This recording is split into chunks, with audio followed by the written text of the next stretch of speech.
Hi everyone, Dennis Foley from Acoustic Fields. Today we're going to continue our series of energy movement and obviously frequency response in rooms. This is the third in the series, wave and ray energy. We're looking at 125 as our breakpoint. Everything above 125 is going to be ray energy. Everything below 125 is going to be wave. This is our room size we've been working with. This came about as an average of about 20K. Room forms over 18 years that were submitted. This was the average size that we worked with. We treated it with our ACDA 10 and 12 modules and our diffusers, and we'll show you some pictures of that down the road. In this song, we're looking at, I think it's 10 to 15 female a cappella singers.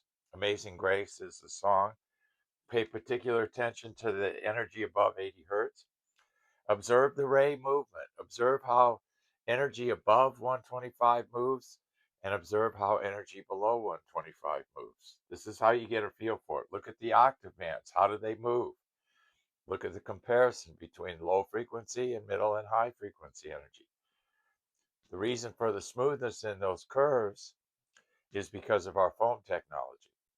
And then the RT app you can see here, you can get at the Google Store. This is the app that we use to do all of this. So we'll show you 3 pressure levels, 75, 85, and 95, because your room has to be linear at all pressure levels. You have to pick a peak pressure level. Boy, there's a mouthful. And then design for that. 95, 85, 75, those are the 3 pressure levels that we use. Mostly 85 and 95, those are the 2 most popular.